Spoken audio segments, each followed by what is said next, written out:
my experiences has made me realize that if I want to be able to, have my benefit fully from the faith of whichever way, I have to be very more honest and search. As I see, I keep forgetfulness. I'm striving so hard to get you the information I want to say. I know what I want to say, but I keep, take it going away. It's like being robbed off my brains or something. All I want to say here is that life is much something, right there, that if one decide to sort of pursue anything, you have to pursue it in a very honest way. Seek for the truth. Seek for answers that have got hard evidence. And if it's not much of any evidence there's no point in encouraging it. It's worth it that if I breathe out of anything or associate, I'm able to have a friend, that kind of bonding, which I know that with another human being, not somebody who wants to be friend only for the means or purposes of trying to convert you or put you into the state of which you have struggled so much to get out, or you are still struggling to get out. Now, people do that for that reason. Today, somebody will do something for you only on the basis of you surrendering yourself to his peaceful means. As I said, stretching his hands, they are stretch peace to you, so that you become part of me, you become part of my association, you join me, or else, you are not part of the brethren. So why should I give all that to you, or why should I do that for you? Why should I open you up to that? That is the most annoying and ridiculous, thing that I don't even want to hear or put myself into that situation. Wherever you have, take it for yourself. I don't give a damn about it. I don't want that anymore. Because you're giving something with strings attached. No, that's not my way of doing things. In fact, when religion is concerned, or demonstrating faith, no way. Take whatever you have.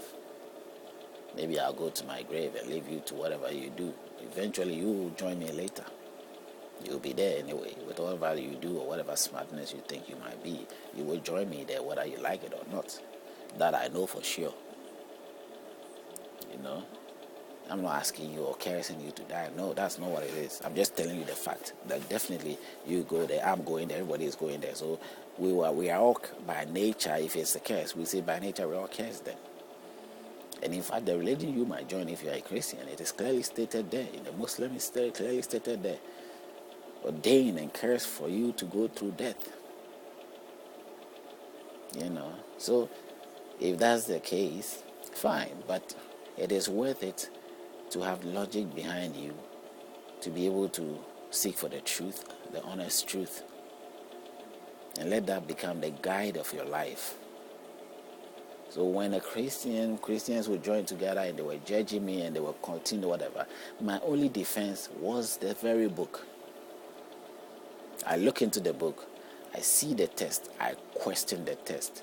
So wherever it is you may be saying to me, I'm logically approaching the whole battle. I'm battling with logic. I'm battling with questions. And even now, that is what I do.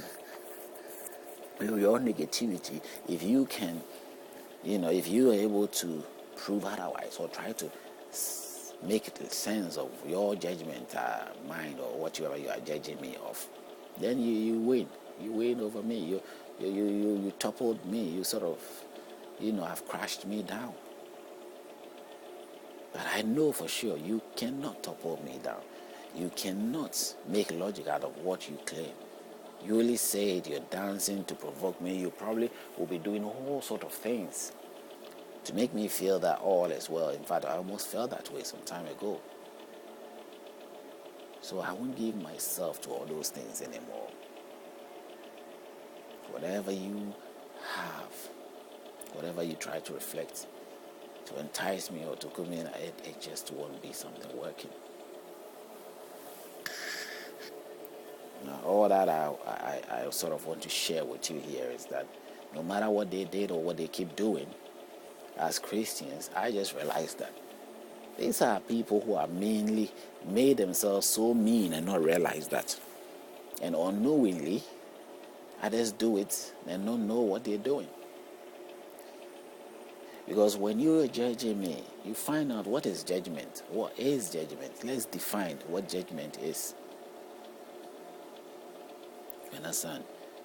You condemning of somebody whose viewpoint that you probably will not agree with. And if it's not that, you are judging the person on the basis on the grounds that that person is opposite of what you believe in, or that person has done something wrong.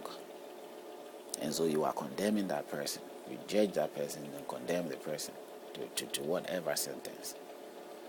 Now, I don't see why I should be judged. That's why I ask myself, and I look through the books, and today what I point out, or yesterday what I point out, or the day before what I point out, all those videos, what is being pointed out, I am trying to debate with you the very things that you are using, that is the book, Bible, or the Quran, to make me feel guilty, to make me feel like a sinner. That is why you meet me on the street, or you meet anybody in the street, whether it is just for the means of getting money. You know it works, so you just go out there and tell people, I invite you to my church. Why would you invite me to your church? Or why would you invite me to your dinner? Or why do you invite me to, at least I know you invite me to dinner to eat. But is there any hidden agenda? Why do you invite me to religious faith that hasn't got a conclusive, decision to us to what God is, or what God should be? Sorry. You must be able to have logically convince somebody. It is not deceiving people. No, as I said, don't go tell me or meet me and tell me, or since you watched this video, you change your strategy telling people that God loves you unconditionally. God loves you free, whether you are a sinner or you are not a sinner. God doesn't care about what it is that you're so worried about. You giving that, it's like very promising, and it makes one feel so, oh really, because people are already afraid, knowing that the things horrible will happen to them. And all of a sudden they know they are sinners, God won't forgive them. Now you are telling them, oh, God loves you and forgive. Jesus Christ has died for you. And knowing very well that conditions are there. Conditions are attached to it. Just using that to convince people. And I told you, you see, God has set you free.